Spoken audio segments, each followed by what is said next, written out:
Welcome to the Boomer's Guide to a Vibrant Life with Vicki Washburn. Vicki and her guests will share their journey of the golden years and how they're creating a vibrant life. Topics will include family, fun, life, love, travel, and everything Boomer. You too can have the best of your vibrant life now. We are broadcasting from Global Voice Radio every week, and now here's your host, Vicki Washburn.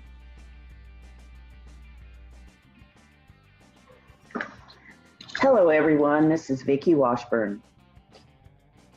Today I want to talk to you about some things I just recently learned. I spent the weekend at a thing called Beauty School, put on by Young Living, which is the essential oil company that I am associated with. And as I've mentioned in the past, I'm kind of a naturalist. I like to use, I really try very hard to stay away from chemicals and things in my food, packaged food, processed food. Try to get things at my local farmer's market. Try to shop the perimeter of the grocery store. Try to do these things that I have learned over the years can benefit my health and just, give me some longevity, keep some of those debilitating diseases that we all are told we're going to get as we age. And I don't intend to get any of those. And you should not either. For one thing, I start with a mental attitude of I'm not going to get those things. But some other things that we can do is to try to eliminate some of the chemicals in our lives that can cause some of these issues. So today I want to just talk about some of the good and bad and ugly that we allow into our lives and into our food. And hopefully you will take some of this information and start checking what you are allowing to be put into your body, onto your body, and around you. So first, let's talk about alcohol. Now, that seems pretty mild, but recent studies show that it can cause an increase in throat, oral, and tongue cancer. And what is alcohol found in that we use pretty regularly? Mouthwash. It's also found in perfumes. And so you are spraying perfume onto your skin or aftershave or cologne, and that is absorbed into your body just as if you had drank it. Our skin is our largest organ, and it is there to protect us, but it also, anything you put on your skin is absorbed, and if the molecules are small enough, they get into your bloodstream. And if they're really tiny, they can break the blood-brain barrier. Now, not a whole lot of things, not a whole lot is small enough to break the blood-brain barrier. One of the good things that does break the blood-brain barrier, a couple of things that do, that are actually, it's good that they do, and one is essential oils, and the other is CBD oil. The second thing I would like to talk about is aluminum. It's a skin irritant and is linked to nerve damage and brain disorders, mainly Alzheimer's disease and breast cancer. It is found in great quantities, and we use it over and over and over and over again. It's found in deodorants, vaccines, DEA, and tea. Now that's kind of disheartening, isn't it? And I'm sure that's one that you've probably heard of. It's also found in baking powder. So every time you use baking powder, you're adding aluminum to your food. Now, you can buy baking powder without aluminum in it. You can also buy deodorant without aluminum in it. Hopefully, if more people do that, the deodorant companies across the board will quit putting it in the deodorant.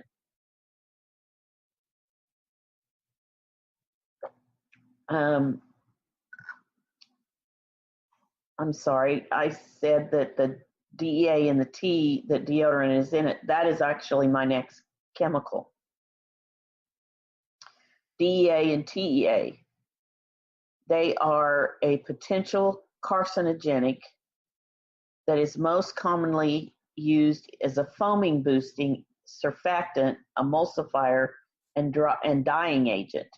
It's found in shampoos, conditioners, bubble bath, shaving gels, shower gels, and a lot of cosmetics. So you can look for that ingredient in those products.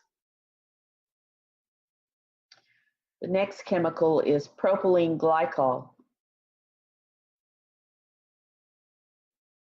Propylene glycol is an antifreeze solvent that has been shown to cause dermatitis, kidney and liver abnormalities in animal studies. Labeling on industrial bottles gives warnings to avoid skin contact. So when it's used in an industrial setting, they tell you to not let it touch your skin. But it's found in deodorants, cosmetics, shaving gels, conditioners, shampoos, toothpaste, face creams, and believe it or not, ice cream. Sodium lauryl sulfate, commercially used as an engine degreaser. Known effects may include skin irritant and rash, teeth damage, endocrine disruption, hair loss, cataracts, mouth ulcers, respiratory tract infections, eye and oral toxicity, headaches, nausea, coughing, and congestion. A study published by the NTP National Toxicology Program, according to PAN, Pesticide Action Network, shows that the substance exhibits an acute oral toxicity with a LD50 of 1288 milligrams per kilogram in rats, meaning that 50% of the rats died following the ingestion of 1288 milligrams per kilogram. That doesn't seem like a whole lot.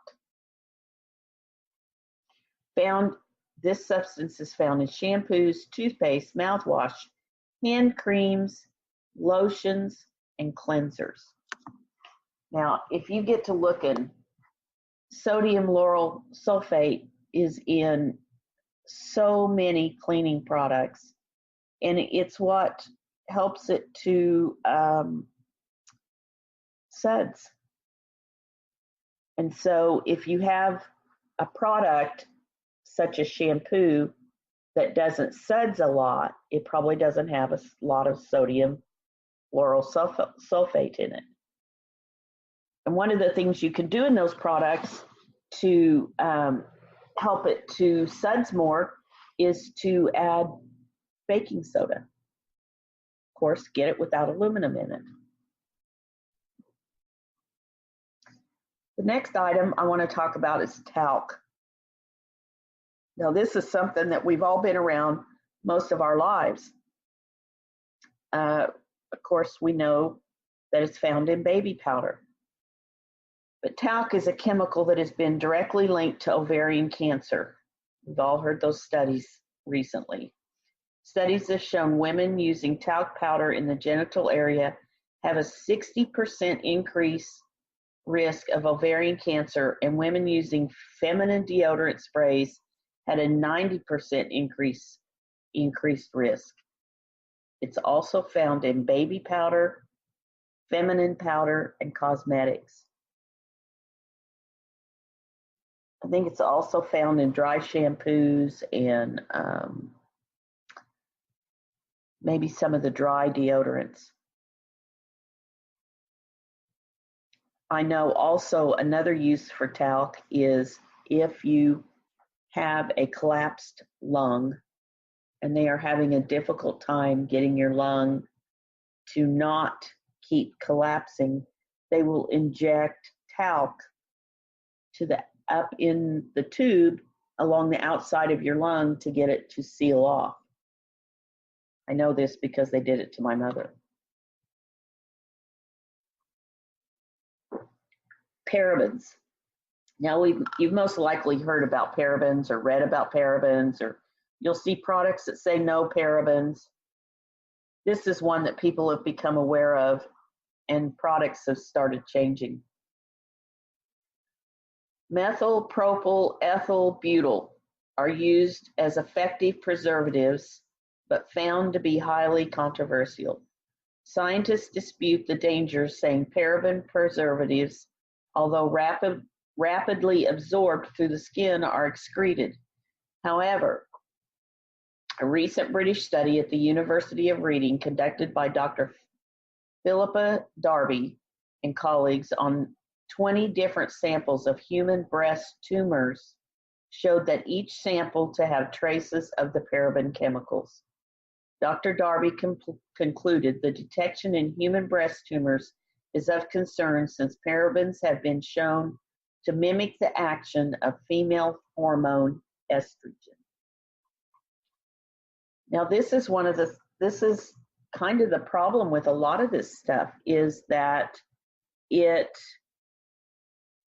they're endocrine disruptors, or they're estrogen emulators. Your body reacts to them as if they were estrogen. So in a child, what this can mean is, for a boy, it can, if overexposure to the things that are estrogen disruptors, they can start developing man boobs. Young girls can get their periods early. Of course, once you're a woman, it can just, make everything in your body go crazy. It can lead to a lot of hormonal issues that are hard to diagnose and hard to get control of again. The things that parabens are found in are cosmetics, bath and body products, shampoos, and conditioners. I think they were also used to be in sunscreens, I think, and suntan lotions. But I think that's one of the places that they have been eliminated. Another product, urea. Let's see if I can say this right. Diazolindyl urea, imidazolindyl urea. I'm not sure I've said those right. Excuse me if I have not. What it is it's a preservative created with ammonia and carbon dioxide. Synthetic urea releases formaldehyde, a known carcinogenic. You'll find it in cosmetics, commercial fertilizer, bath and body products, face wash, skin serums, and body spray. Now, if it's in a commercial fertilizer, do you really want it put on your skin? That just seems odd to me. And the last thing that I want to talk about is artificial dyes and colors. You know, F, D, and C colorings are derived most of the time from coal tar. I know for myself, red dye in anything, even the very littlest amount, my whole body just goes into this crazy flush mode. Get it out now, get it out in a hurry. I feel sick. I feel nauseous. I want to throw up. My body just does not like it. I learned that a long time ago. I learned by the time I was probably 16 or 17 that I could not drink Kool-Aid because of the dyes. So my children never had Kool-Aid growing up. These dyes are petrochemically based, and they're linked to neurological diseases and cancer. They're found in lipstick, lip gloss, blush, balms, almost every kind of food. I guarantee if you pick up 10 packages of processed food of just almost any kind, from noodles to Gatorade, you will see that there are dyes in it. One of the things that I recently learned is that the red in red lipsticks comes from crushed up beetle guts. So the company that I'm affiliated with decided that they would never have a red lipstick because they will not create a product to go on our skin that has that in it.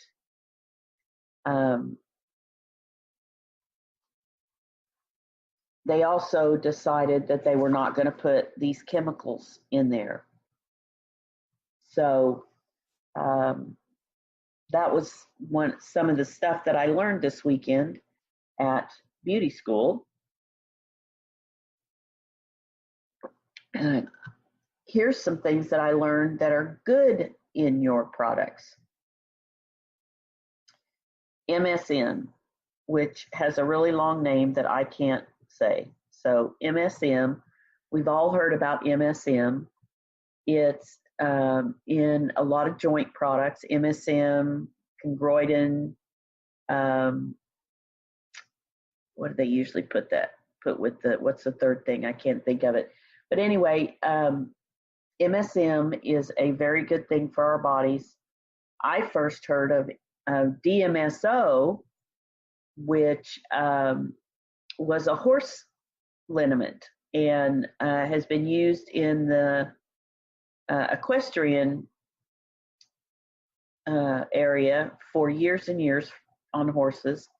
And my aunt worked with horses, and my husband was having a lot of trouble with his elbow and his wrist, which he eventually had surgery on. And she suggested trying it, and it worked. The problem was it went into your system and you smelled like garlic. So that was kind of bad. But then shortly after that, you started seeing products come out with MSM, which is the effective part of the DMSO without the part that makes you smell bad. MSM is a nutrient found naturally in the body and in many plants. When applied topically, it balances uneven skin tone and age spots. It brightens the skin and gives it a luminous glow. You can find it in some face washes, lotions, and exfoliators. You will find it on the shelf in many over-the-counter medications. Wolfberry seed extract is a good one. Now I'm on the list of good things now. Wolfberry seed extract is a fruit high in antioxidants that has made its way into many skincare products. So, wolfberry is also known as goji berry. You will see it many times as goji berry. But if you see wolfberry and you're not sure what it is, or you see goji berry, those are interchangeable. It helps to calm irritated, sensitive skin and increases blood flow, creating a gorgeous glow. It also helps to diminish the appearance of fine lines, wrinkles, and scars. You can find it in some toners, face wash, eye creams, and lotions. You can also find it in some very good nutritional products and drinks that are so much better for you than Gatorade, definitely better for you than sodas. And speaking of sodas, that's one of the places you should look for some of these bad products, because there's a lot of bad stuff in soda besides sugar. And speaking of sugar, did you know sugar is the number one thing that can make your skin look old and tired? If you consume a lot of sugar, it could be really, really hard on your skin. So our next good thing to have in your products is hyaluronic acid. Hyaluronic acid is found naturally in the fluid of the eyes and the joints. It acts as a moisture binding agent that depletes with age. Now, hyaluronic acid is something that has been touted in a lot of women's skincare products over the last few years. A lot of the most expensive products have hyaluronic acid in it. You can also take hyaluronic acid as a supplement. And I recently found this out because I have been taking collagen protein, and I was told that the collagen protein without the hyaluronic acid isn't nearly as effective. So you want to get the hyaluronic acid into your system along with the collagen protein to help support healthy skin and joints. And I know just taking the collagen protein has done away with, when I would bend down, my knees would crackle. And my daughter, who is only 33, has the same problem. Her knees crackle. So we both started trying this to see if it would help, and it's helped with me. I need to ask her how her knees are doing. And a tip about hyaluronic acid is if you apply a serum with hyaluronic acid to your face, do it beneath a lightweight moisturizer, and it will give you a bright, dewy complexion, even if you're not wearing any makeup. So the other thing that we learned this weekend about beauty, this was beauty school, was that we can apply all the good or bad or whatever to our skin, and over time, especially as we get to this third act age, you know, after we've had years and years of putting not so good of things onto our skin and not really feeding our skin the way we should have been, that can kind of, you know, that's what leads to us looking old and tired. And so if you want to look good and you look youthful or more youthful than your age, then it starts with good nutrition. And there were a few things that they mentioned this weekend that we should all eat on a regular basis. And most of us probably know these things, but some of you may not like the suggestions. And I was going to see if I could find the list here real quick, because it's not that extensive, but it's hang on just a minute and let me get to my notes from this weekend.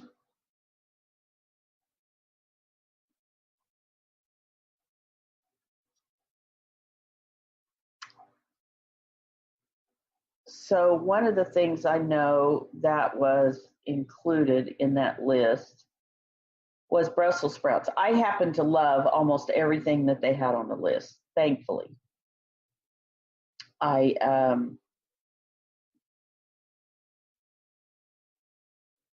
But they were things that, like I said, we should all know. Broccoli, Brussels sprouts, kale,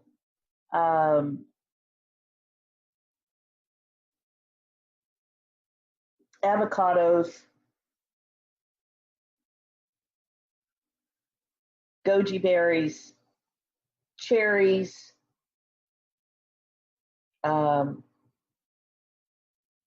products with collagen, products with hyaluronic acid, saw palmetto.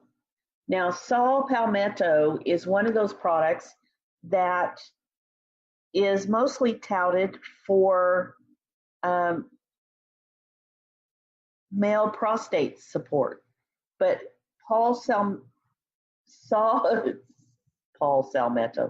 saw palmetto is very good for the skin.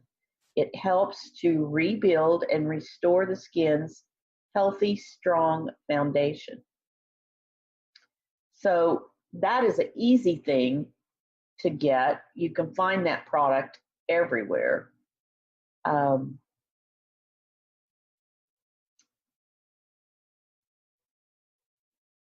Things you want to remove from your diet that will help with skin, help your skin to look better, is soda, alcohol, sugar, and saturated fats.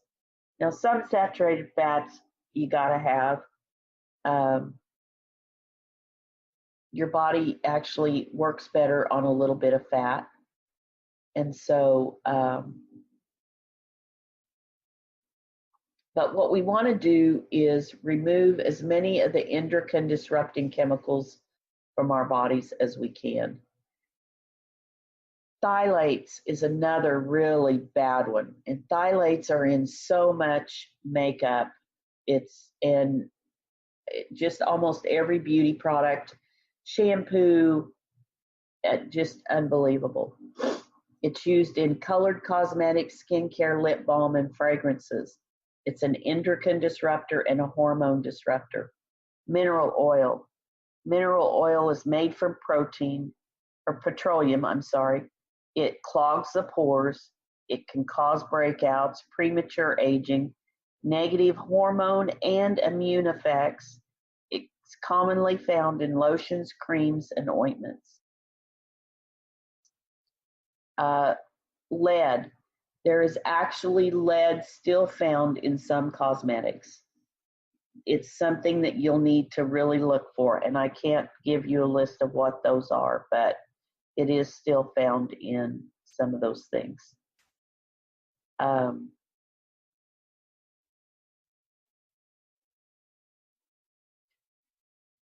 Let me see, where's that list of foods? That's what I'm looking for.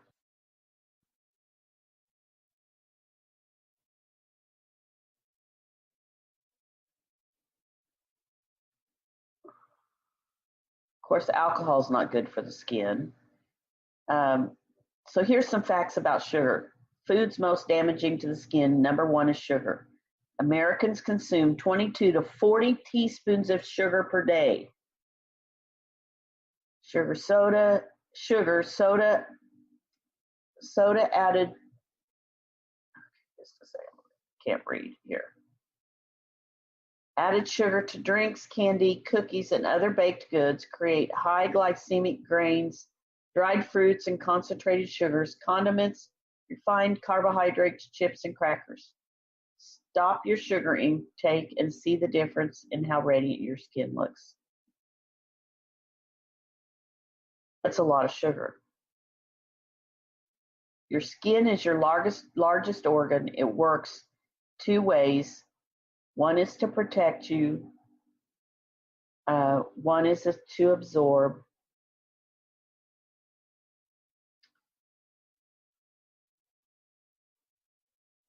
Vitamin C is another good thing that's really good for your skin, either applying it on the outside or taking it on the inside.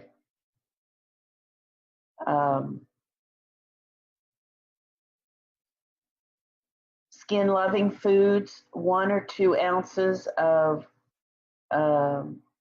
sunflower seeds, 1 ounce, which is 2 tablespoons of sunflower seeds, contains 10.2 milligrams of vitamin E, and that's 49% of what you need in a day. 1 cup of cooked pumpkin has 38,135 IUs of vitamin A, which is 763% of what you need.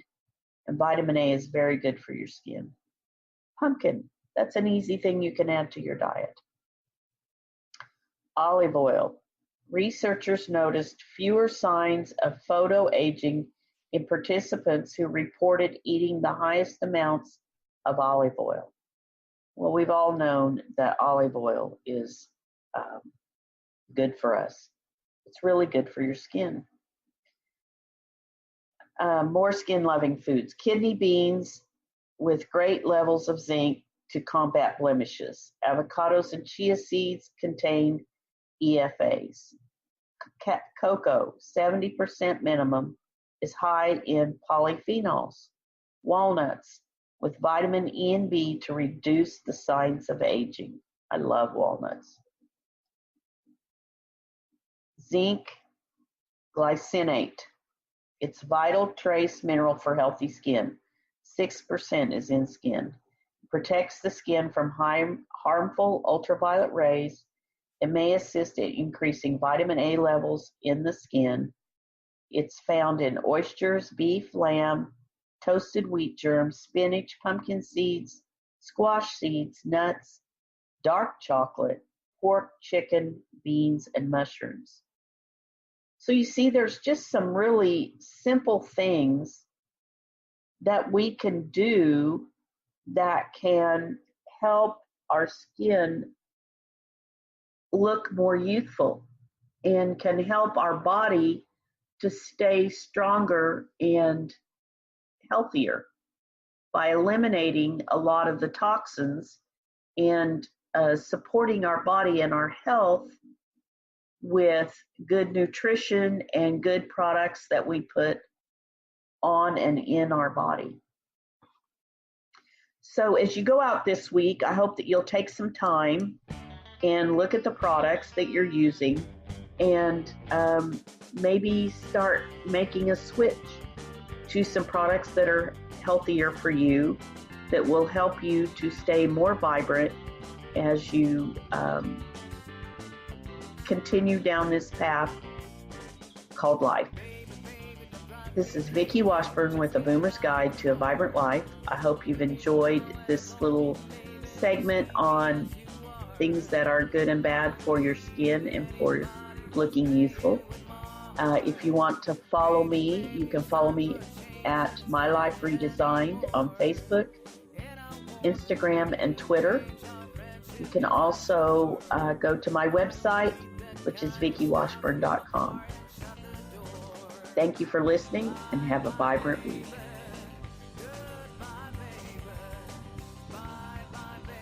Host of The Boomer's Guide to a Vibrant Life. Connect with Vicki at www.globalvoiceradio.com. Tune in next week for another edition of The Boomer's Guide to a Vibrant Life on Global Voice Radio, where your message and your voices are heard.